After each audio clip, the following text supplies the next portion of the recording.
हाँ, तो प्यारे भैया बहनों, कैसे हैं आप सभी? आशा करते हैं सभी स्वस्थ होंगे, अच्छे होंगे। देखिए, आज हम नागरिक शास्त्र में पाठ 1 सभी जन एक हैं, समझेंगे, ठीक है?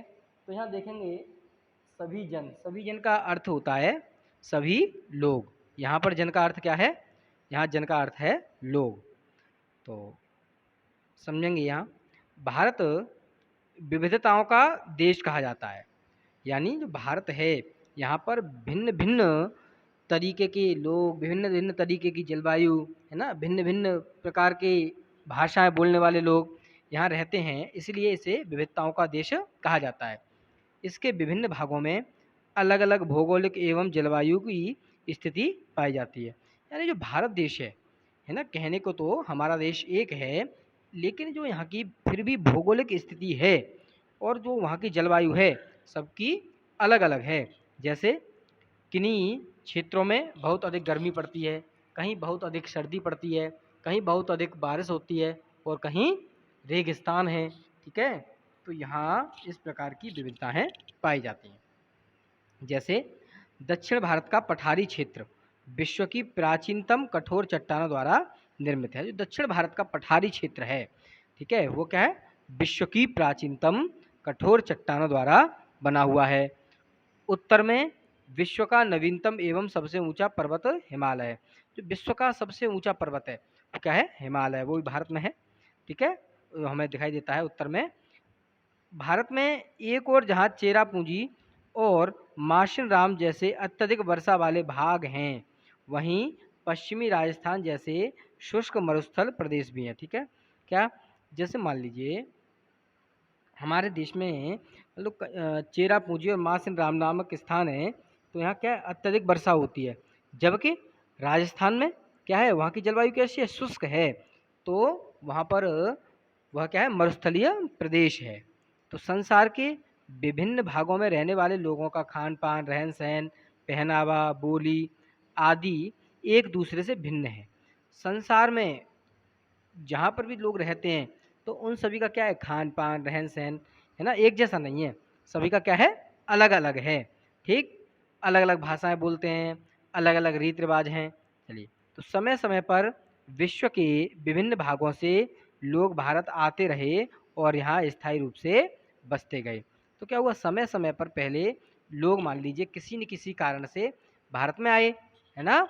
दूसरे देशों के, यानी कुछ लोग व्यापार करने के उद्देश्य से आए, कुछ लोग शिक्षा ग्रहण करने के लिए आए, ठीक? तो और इस प्रकार यहाँ आकर के बस गए। तब क्या हुआ?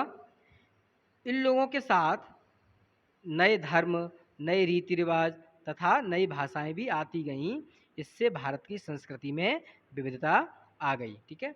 जब ये लोग यहाँ आए, तो क्या हुआ? इनके साथ क्या है? उनके नए-नए रीति-रिवाज, उनकी नई-नई भाषाएँ, ठीक है? यहाँ के लोगों ने सीखी, जानी और क्या हुआ? यह भारत की संस्कृति में आकर के मिल गई।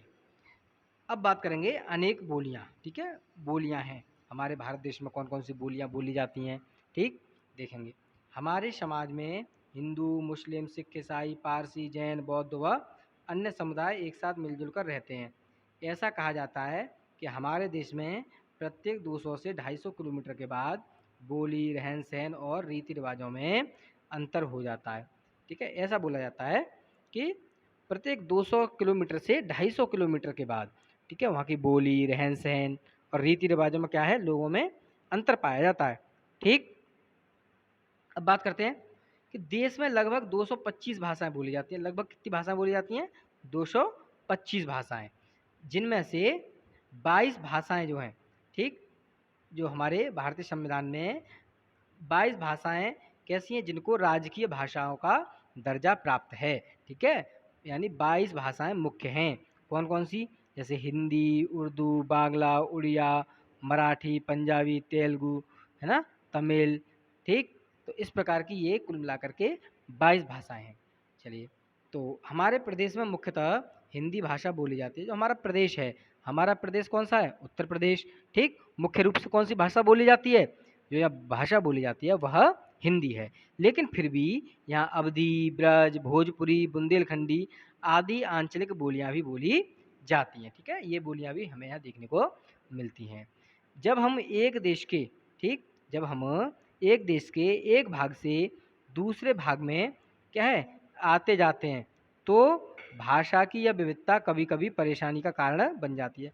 क्यों परेशानी का कारण बनती है? मान लीजिए हम एक राज्य से दूसरे राज्य में जाते हैं। मान लीजिए अभी हम यहाँ से अपने उत्तर प्रदेश से मान लीजिए हम असम चले जाते हैं, ठीक, आसाम चले जाएं या कर्नाटक चले जाएं, तो क्या होता है हमको मुख्य रूप से 2 भाषाओं का अधिक ज्ञान रहता है, कौन-सी? हिंदी और अंग्रेजी। लेकिन कभी-कभी हम दूसरे ऐसे राज्यों में चले जाते हैं, जहाँ हिंदी या हिंदी से मिलती-जुलती भाषा का प्रयोग ना हो, तो हमें कठिनाई आती है वहाँ की उनको बातों को समझने में, ठीक? लेकिन दूसरी तरफ देखें क्या? अगर इन अलग-अलग भाषाओं में लिखा गया साहित्य हमारे देश की साहित्यिक समृद्धि को बढ़ाता है। लेकिन अलग-अलग भाषाओं में जो लिखा गया साहित्य है, साहित्य मतलब कोई किताबें हो सकती हैं, पत्रिकाएँ हो सकती हैं, जो लिखे होते हैं, तो इससे क्या होता है साहित्यिक समृद्धि देश की बढ़ती है, ठीक है?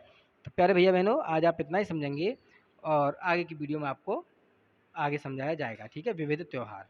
धन्यवाद।